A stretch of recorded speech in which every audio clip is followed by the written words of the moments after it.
नमस्कार, मैं प्रमोद नारायण मिश्र पुनः एक बार आप दर्शकों के सामने उपस्थित हूँ और मिठनपुरा स्थित पानी टंकी चौक स्थित जनक आयुर्वेद अनुसंधान संस्थान एवं चिकित्सा केंद्र में यहाँ के संचालक जाने माने वैद्य डॉक्टर ललन तिवारी के साथ बैठे हुए हैं।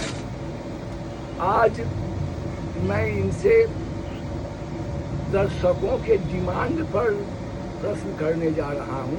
हालांकि इन्होंने बुजुर्ग के बारे में बताया भी था, लेकिन उसका अलग अंदाज था, अलग प्रश्न था। आज मैं वैद्य जी आपसे यह जानना चाहूँगा कि बुढ़ापे में होने वाले क्रमवार बीमारियाँ कौन कौन सी हैं और इसके लिए बुजुर्गों को किस तरह की सावधानी बरतनी चाहिए। देखिए, नमस्कार सारे दर्शकों को, आपको भी धन्यवाद और प्रश्न पूछने वाले को भी बहुत बहुत धन्यवाद। ऐसा है कि जितनी भी बीमारियां हैं संसार में, उस सबसे बड़ा बीमारी जो है सो बुढ़ापा है। बिल्कुल सही कहा। इस संसार में एक शब्द है शास्त्र में कि न भूतो न भविष्यति, जिसके बारे में कहा गया कि ना आज से पहले कोई वैसा पराक्रमी पैदा लिया था और न अब लेने का उम्मीद है। वह थे रावण। अच्छा। रावण महादेव के परम भक्त थे और उनको भी बुढ़ापा से डर लगता था। इसलिए वो भगवान को प्रार्थना किए कि जराजन्म दुखौध तातव्य मानम प्रभोपा ही आपन नमामि शंभो। हे शंभो, मैं तुझे कोटि कोटि प्रणाम करता हूँ, मुझे बुढ़ापा जरा मैंने बुढ़ापा नहीं देखने देना। और ईश्वर उनका वो भी बात मान लिए। तो बुढ़ापा जब रावण जैसे पराक्रमी को डरा रहा था, तो हम लोग तो साधारण आदमी हैं। अच्छा। उसमें जो अब उसमें कौन कौन सी बीमारियां, जैसे हमारी जानकारी में, जैसे बुढ़ापे में देखिए पेट पाचन क्रिया जी, पेट अक्सरहा जो आंत है वो कमजोर हो जाता है और अन्न को नहीं पचा पाता है। इसलिए बूढ़े लोगों को या वयोश्रेष्ठ लोगों को कहिए, बूढ़े नहीं वयोश्रेष्ठ लोगों को चाहिए कि जब दूध न पचने लगे तो दूध का त्याग कर दें, छाछ का सेवन करें, शक्कर मट्ठा। हाँ, दूध नहीं पचता है बहुत लोग को बुढ़ापा में। बुढ़ापे में ये भी कभी पैखाना ज़्यादा होगा, कभी कब्ज ही हो जाएगा। तो बुढ़ापे में यदि पैखाना ज़्यादा होने लगे तो दूध छोड़ दें और कुट्टज घनबट्टी का सेवन करें। यदि कब्ज हो रहा है तो आरोग्य वर्धनी बट्टी का सेवन करें और प्रतिदिन 200 ग्राम आंवला, अलुआ, अनार और अमरूद मिला करके 200 ग्राम का सेवन करें। बुढ़ापे में ये भी देखते हैं कि अपेक्षा की शुगर, मधुमेह की बीमारी अधिक हो। जी, मधुमेह की बीमारी के बारे में बताए थे हम कि खान पान से 20% कारक है, 80% कारक होता है चिंता तनाव। और अक्सरहा बूढ़े लोग चिंता तनाव में रहते हैं, हमारा बेटा कैसे जिएगा, हमारा पोता का क्या होगा।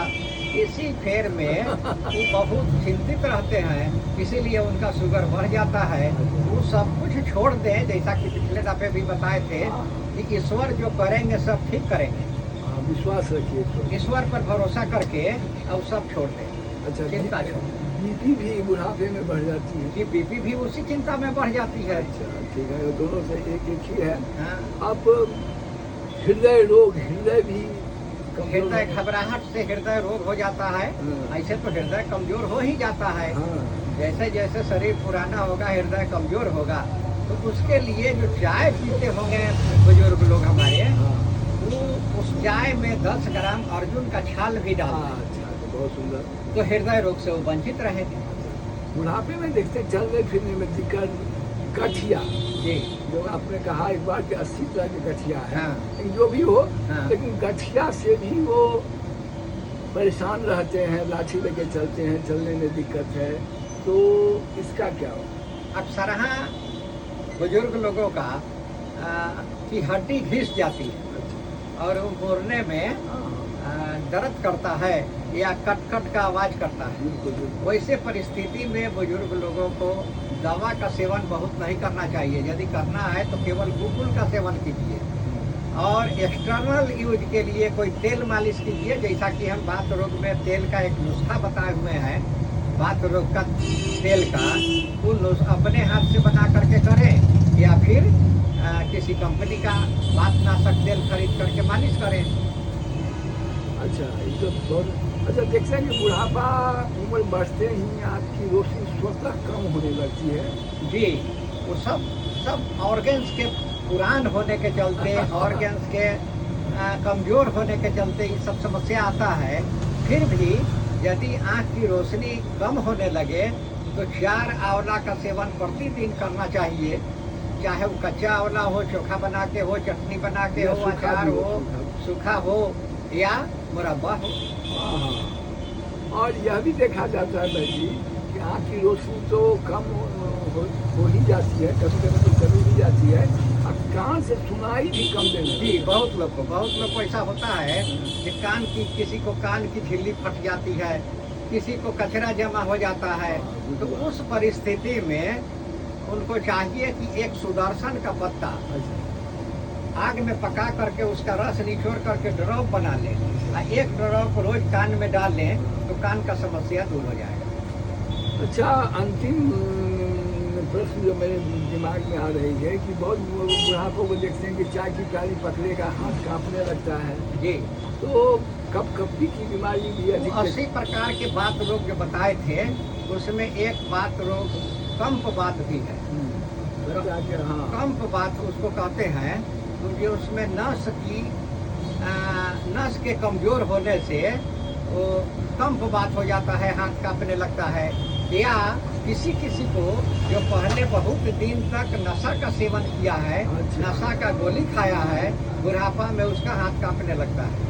तो नशा का कोई चीज़ न खाएं, सहजन का सेवन करें और एक झंडू कंपनी का झंडोपा आता है, 1 चम्मच रोज घोल करके पिए। ध्यान रहे कि पीने से 1 घंटा पहले से 1 घंटा बाद तक दूध या दूध से बना कोई सामान का सेवन करें। भाई जी, आपने बुढ़ापे में होने वाली बीमारियों के क्रमवार जानकारी की। लगभग ऐसे अनेक बीमारियां हैं, लेकिन लगभग जो सामान्य दिखाई देती है बीमारियां उसके बारे में आपने बताया। जो दर्शकों जितने दर्शक ने हम लोगों को आग्रह किया था वो भी देख रहे होंगे, उनको खुशी होगी कि उनके आग्रह पर आज आपसे बातचीत कर रहे हैं। अगर यह वीडियो आप लोगों को अच्छा लगे तो लाइक शेयर कमेंट बाधे के कीजिए, हमें उत्साह वर्धन कीजिए। धन्यवाद।